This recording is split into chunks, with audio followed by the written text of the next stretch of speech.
नमस्कार दोस्तों।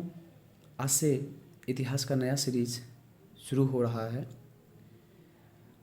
आप लोग जुड़ें इस सीरीज़ में और सेशन को बेहतर तरीके से एंजॉय करें और अपनी तैयारी को मजबूत बनाएं। दोस्तों, आज से हम आधुनिक इतिहास या आधुनिक भारत का इतिहास हम शुरू कर रहे हैं। इसके जो पहला टॉपिक शुरुआत किया जा रहा है वह भारत में यूरोपीय कंपनियों का आगमन से शुरुआत किया जा रहा है।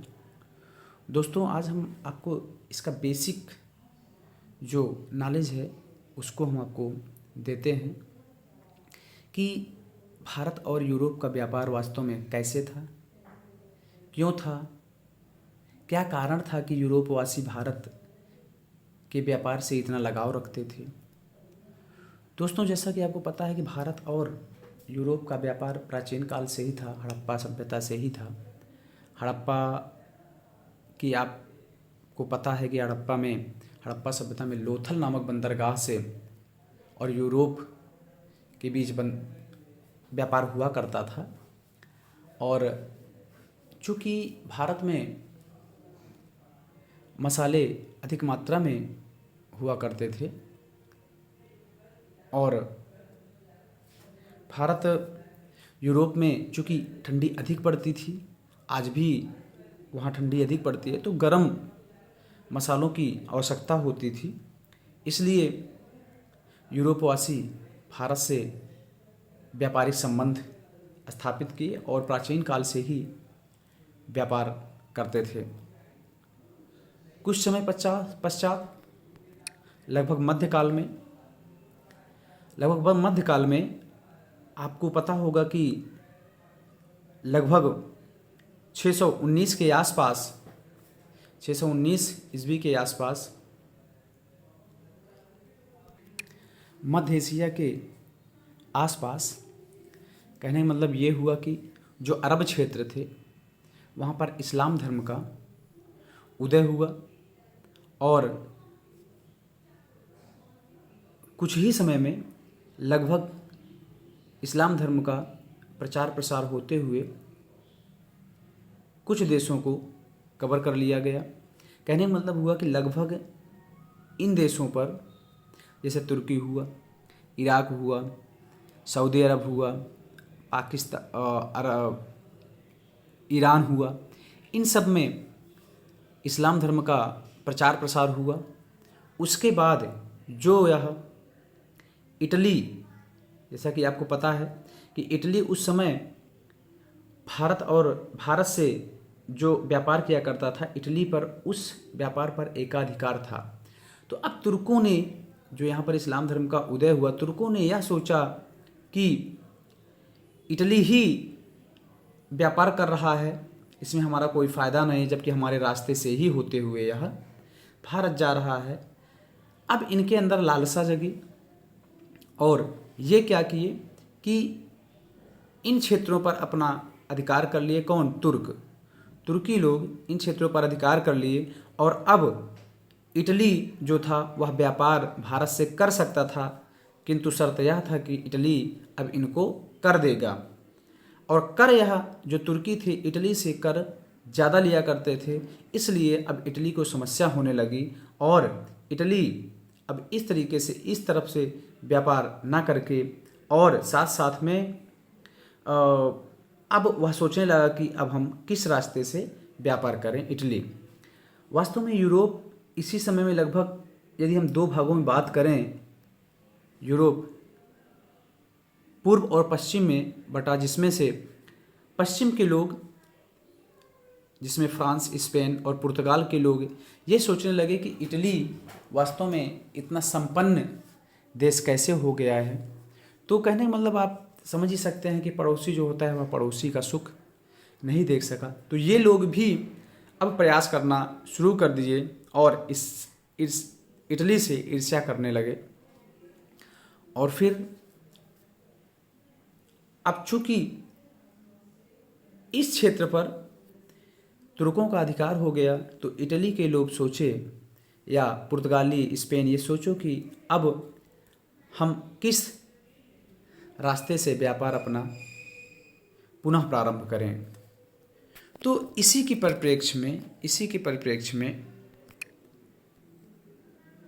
जो वर्तमान पुर्तगाली शासक था, द हेनरी नेविगेटर, या शासक का नाम था द हेनरी नेविगेटर, उसके पहले भी एक जॉन द्वितीय ने सर्वप्रथम 1486 ईस्वी में बार्थोलोमेव डियाज नामक एक यात्री को व्यापारिक मार्ग खोज करने के आदेश दिया, और यह बार्थोलोमेव डियाज पुर्तगाल से, यानी यहाँ से यह निकला और निकलते हुए यहाँ पहुँचा ही था कि जैसा कि आपको पता है, यह अटलांटिक महासागर है और यह हिंद महासागर है। हिंद महासागर की जो जलधाराएं हैं वास्तव में वह ठंडी होती हैं, और अटलांटिक महासागर की धाराएं जो होती हैं वह गर्म होती हैं। जब ये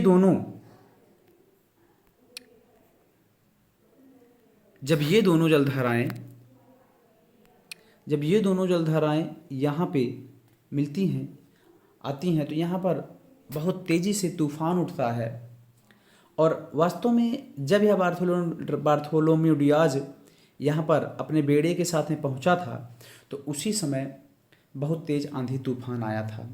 आंधी तूफान में इतना यह भ्रमित हो गया कि इसका जो क्रूज था, या यूँ कहे जो इसका जहाजी बेड़ा था, वह यहाँ से होते हुए इस किनारे पर पहुँच गया था। अब उसके बाद जब यह तूफान शांत हुआ तो उसके बाद बार्थोलोमेव डियाज ने यहाँ एक स्थान था, इस स्थान पर देखा कि इसको थोड़ी सी भूमि दिखाई दी, तो उसी को यह देखने के बाद यह पुनः वापस चला गया। और वापस जाने के बाद जब यह जॉन द्वितीय से मुलाकात हुई तो इसने कहा कि हम यहाँ पर पहुँचे थे जिसमें तूफान बहुत तेज़ी से आया, इसी के कारण ही इस पॉइंट को तूफानी अंतरीप नाम दिया गया। इसी कारण इस पॉइंट को तूफानी अंतरीप कहा गया, या केप ऑफ गुड स्टॉर्म पहले कहा गया। इसी को केप ऑफ गुड स्टॉर्म कहा गया। फिर उसी के बाद वहाँ के जो जॉन द्वितीय था उसने कहा चलो कम से कम आशा तो जगी, रास्ता ढूंढने का एक आशा तो मिला। इसीलिए इस पॉइंट को ही बाद में केप ऑफ गुड होप कहा, जिसे हिंदी में आशा अंतरीप कहा जाता है। केप ऑफ गुड होप कहा, जिसे हिंदी में आशा अंतरीप कहा जाता है। कुछ समय पश्चात ही यहीं से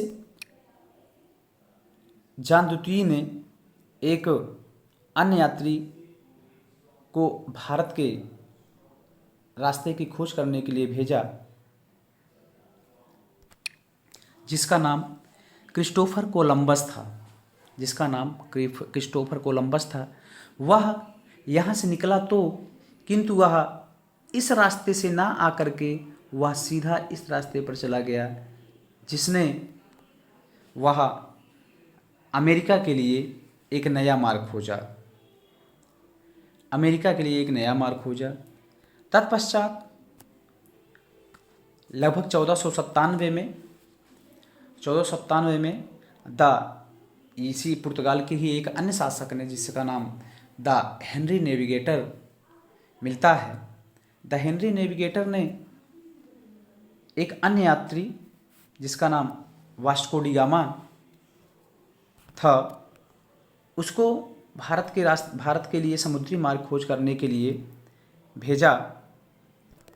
वास्को डी गामा वह पुर्तगाल से चलता हुआ चला और वह केप ऑफ गुड या केप ऑफ स्टॉर्म या यूं कहें आसाम तरीप से होता हुआ वह आगे बढ़ा और आगे बढ़ करके वह केरल के कप्पकडाबू नामक बंदरगाह पर अपना जहाजी बेड़ा उतारा। कप्पकडाबू नामक जो वास्तव में बंदरगाह था वह भारत के पश्चिमी तट पर स्थित बंदरगाह था। यह केरल के कालीकट के कालीकट में स्थित है। यह कप्पकडाबू जो बंदरगाह था और यहाँ पर हिंद शासक जमोरिन ने वास्को डी गामा का स्वागत किया, किंतु जैसे कि आपको पता है, यहाँ पे थोड़ा सा जूम कर लें, आपको दिखाएं, क्योंकि यहाँ पे आपको पता ही है यहाँ पर अरबों या तुर्कों का इस समय अधिकार है। तो तुर्कों ने इस वास्को डी गामा का विरोध किया या कहें कि अरब व्यापारियों जो थे इसका विरोध किया। और जब विरोध किया फिर भी वास्को डी गामा यहाँ कुछ समय तक भारत में रहा और वास्को डी जब यूरोप वापस लौटने लगा तो यहाँ से जो मसाले उसको प्राप्त हुए थे उसको ले जा कर के यूरोप में बेचा और यूरोप में बेचने के बाद उसे 60 गुना अधिक मुनाफा प्राप्त हुआ। कहने का मतलब हुआ कि यदि वह 1 रुपये में भारत में मसाला खरीदा हुआ था तो उसको पुर्तगाल में और उसके आसपास के जो देश हैं वहाँ बेचा तो उसे 60 रुपये में बेचा। इस तरह वास्को डी गामा को जब फ़ायदा हुआ तो वहाँ के लोग आश्चर्यचकित हो गए, लालच में पड़ गए कि क्यों ना हम लोग भी वहाँ व्यापार करें। उसके साथ साथ अब पुर्तगालियों के माइंड में ये हो गया कि भारत में व्यापार के साथ साथ साम्राज्य विस्तार का भी नीति अपनाया जाए। आपको हम थोड़ा सा दिखाते हैं।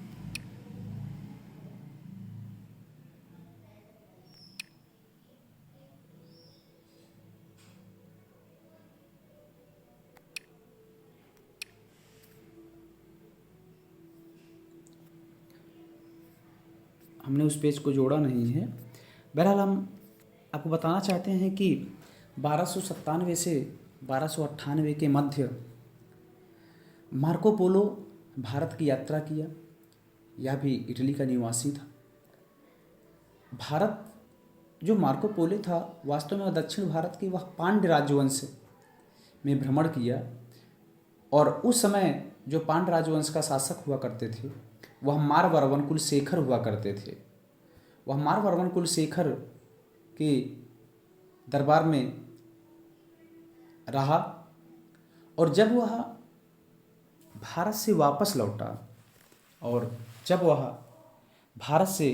वापस लौटा तो उसने अपने इस यात्रा को, कहने का मतलब भारत यात्रा कि जो वास्तव में भारत यात्रा और उसके साथ साथ वह चीन यात्रा भी निकला हुआ था, तो जो ये यात्रा था इसका एक वृत्तांत लिखा और इस वृत्तांत का वास्तव में जो नाम था the travel of Marco Polo.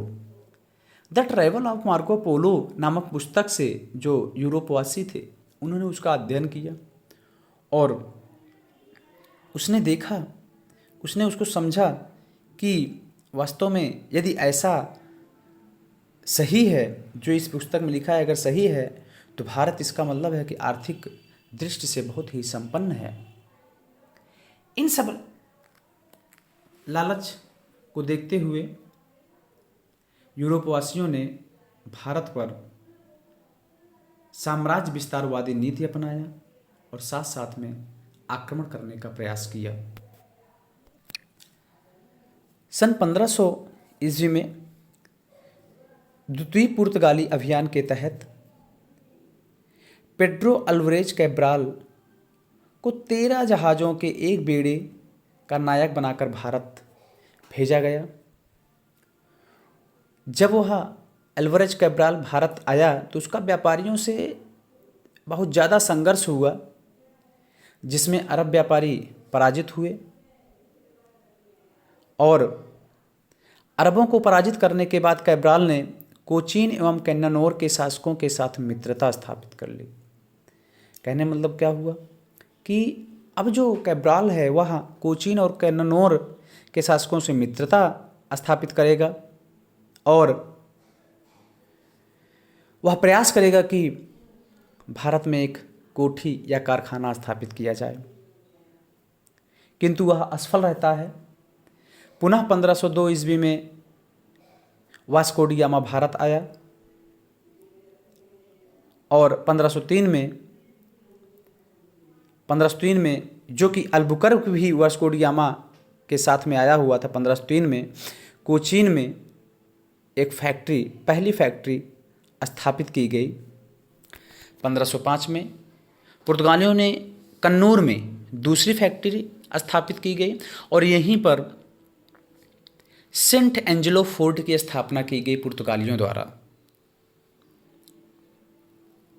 दोस्तों, यदि आपसे क्वेश्चन करता है कि पुर्तगाली यात्री वास्को डी गामा भारत कितने बार आया था, तो वास्को डी गामा 3 बार आया था। वास्को डी गामा अंतिम बार 5 सितंबर 1524 को पुर्तगाली वायसराय बनकर भारत आया और उसकी यहीं पर स्वास्थ्य खराब हो जाने के कारण 1524 में कोचीन में मृत्यु हो गई।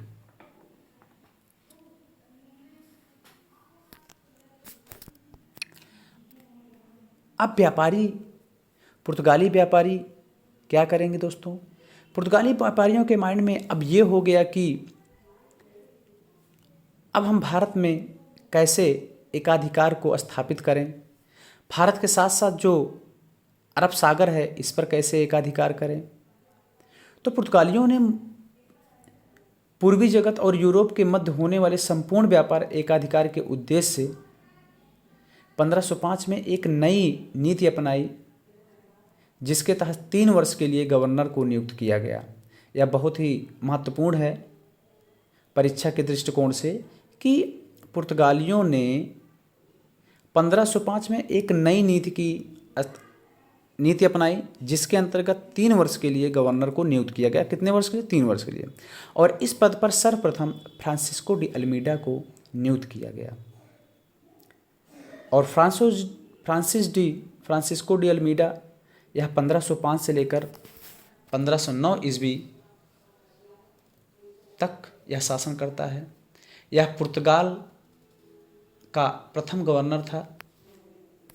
हम देखें, आपको ले चलें।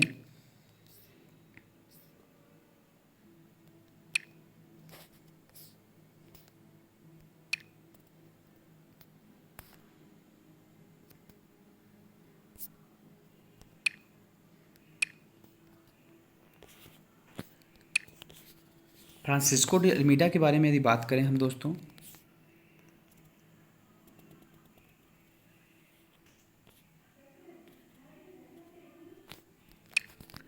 यह पुर्तगाल का प्रथम गवर्नर था। ध्यान दीजिएगा, इसका उद्देश्य पुर्तगालियों के दक्षिण पूर्वी एशिया के व्यापार को सुरक्षित करना था। इसके निमित्त या इसके लिए उसने शांत जल की नीति, ब्लू वाटर पॉलिसी अपनाई। इसी समय 1508 में, ध्यान देंगे, 1508 में फ्रांसिस्को डी अल्मीडा के बेटे लॉरेंको अल्मीडा और मिस्र के ममलूक बेड़े के बीच भारत में चौल का युद्ध हुआ। यह इंपॉर्टेंट है, परीक्षा के दृष्टि से इंपॉर्टेंट, आप जरूर इसको रिवाइज करें कि 1508 में फ्रांसिस्को डी अल्मीडा के बेटे लॉरेंको अल्मीडा और मिस्र के मामलूक बेड़े के भारत में चौल का युद्ध हुआ, जिसमें लॉरेंको डी अल्मीडा मारा गया और पुर्तगाली पराजित हुए। इस मिस्र के मामलूक बेड़े में जो था, वास्तव में इसका साथ दोस्तों गुजरात और साथ साथ में तुर्की ने भी दिया था। अल्मीडा भारत में पुर्तगाली राज्य स्थापित करने का प्रयत्न आरंभ किया और 1505 में अंजडीवा, कैन्नूर तथा किलवा में दुर्ग स्थापित किए। 1509 में फ्रांसिस्को डी अल्मीडा ने दीव की लड़ाई में संयुक्त बेड़े का मतलब मिस्र, गुजरात और तुर्की को पराजित किया और अपने बेटे के मौत का बदला लिया। इस विजय के परिणामस्वरूप पुर्तगाली नौसेना हिंद महासागर में सबसे ज़्यादा शक्तिशाली हो गई और आने वाले कुछ समय के लिए हिंद महासागर पुर्तगाली सागर बनकर रह गया। तो यह बहुत ही महत्वपूर्ण था दोस्तों, आप इसको ज़रूर रिवाइज करें, बार बार रिवाइज करें। अब उसके बाद जो अगला शासक बनकर आएगा वह अल्फांसो डी अल्बुकर्क था, जो कि 1509 से लेकर 1515 तक था। अल्फांसो डी अल्बुकर्क यह दूसरी बार था, किंतु इससे पहले जब आया था वह 1503 में, तो वह गवर्नर नहीं था। और इस समय यह अल्फांसो डी अल्बुकर्क 1509 में भारत आता है। अल्फांसो डी अल्बुकर्क को भारत में पुर्तगाली शक्ति की वास्तविक नींव डालने वाला माना जाता है, जो कि 1503 ईस्वी में यह जहाजी बेड़े का नायक बनकर भारत आया था और उसी समय 1503 में उसने कोचीन में पुर्तगालियों के प्रथम दुर्ग का निर्माण किया। यह बहुत ही इम्पोर्टेंट है। 1509 में वह भारत में पुर्तगालियों का गवर्नर नियुक्त हुआ और 1510 में इसकी एक कहानी है दोस्तों। 1510 में इसने गोवा के समृद्ध बंदरगाह पर अधिकार कर लिया। वास्तव में आपको थोड़ी सी हम इसकी कहानी बताते हैं दोस्तों। यह बताते हैं आपको हम, जिस समय अल्फांसो डी अल्बुकर्क भारत आया, इसने एक नीति अपनाया कि जो भारत की महिलाएं हैं उनसे, पुर्तगालियों के जो पुरुष हैं उनसे शादी करने के लिए पुर्तगालियों को प्रोत्साहित करने लगा। क्योंकि आपको पता ही है कि यदि हम इस कहने का मतलब भारत का कहें या फिर किसी अन्य घराने का कहें, यदि कोई दामाद बन जाता है तो उसका एक बहुत ज़्यादा सम्मान हो जाता है। इसी के दृष्टि से यह अल्बुकर्क पुर्तगालियों को इनवाइट करता है और यहाँ की महिलाओं से शादी करने को प्रोत्साहित करता है। और हुआ क्या, इसने अल्बुकर्क ने सबसे पहले कर्नाटक के एक शासक हुआ करते थे, कृष्णदेव राय। आप लोग इनके बारे में अच्छी तरह से परिचित होंगे। यह एक महान शासक था।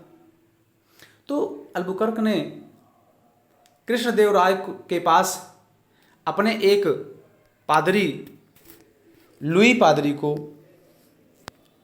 कृष्णदेव राय के दरबार में भेजा और कहा कि हमें फैक्ट्री स्थापित करने के लिए थोड़ी सी जगह दे दें। कृष्णदेव राय बहुत ही चालाक, होशियार था। वह समझता था कि पुर्तगालियों और अरबों का बहुत ही ज़्यादा विरोध, एक दूसरे के विरोधी हैं। यदि हम कृष्णदेव राय यदि पुर्तगालियों की सहायता करता है तो अरब उसे जीने नहीं देंगे, उसे बहुत ज़्यादा परेशान करेंगे, तंग करेंगे। इसीलिए कृष्णदेव राय ने पुर्तगालियों की सहायता नहीं की। अब अल्बुकर्क ने जो लुई पादरी थे उनको फिर से कहा कि भारत में देखो, जिसका सबसे बुरी स्थिति हो उसको पहचानो और उसको देखो कौन सा है। तो उसने पता किया, तो उसने देखा कि जो बहमनी साम्राज्य था वह 5 टुकड़ों में टूट चुका था और वहीं पर उसने आक्रमण करने की इच्छा जाहिर की। वास्तव में उस समय बहमनी साम्राज्य बीजापुर, परार, बीदर, अहमदनगर, गोलकुंडा, यह 5 क्षेत्रों में टूट चुका था। तो अल्बुकर्क ने उस समय बीजापुर पर आक्रमण किया और गोवा पर अधिकार कर लिया। वह समय था 1510। 1510 में 1510 में अल्बुकर्क ने गोवा पर अधिकार कर लिया। उस समय बीजापुर के शासक यूसुफ आदिल शाही सुल्तान के अधीन था। पुर्तगाली भारत की सबसे शक्तिशाली जलशक्ति बन चुके थे। आप देख रहे हैं कि पश्चिमी समुद्र तट पर उनकी तूती बोलने लगी थी। पश्चिमी समुद्र तट पर उनकी तूती बोलने लगी थी। उसके साथ साथ उन्होंने क्या किया, 1511 में अल्बुकर्क ने मलक्का 1511 में अल्बुकर्क ने मलक्का और 1515 में फारस की खाड़ी में अवस्थित होर्मुज बंदरगाह पर अधिकार कर लिया। अल्बुकर्क ने 1509 से लेकर 1515 के बीच में स्थायी पुर्तगाली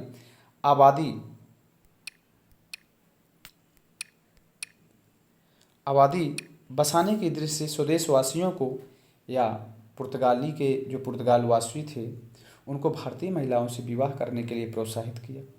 उसने अपने क्षेत्र में सती प्रथा बंद करवा दिया।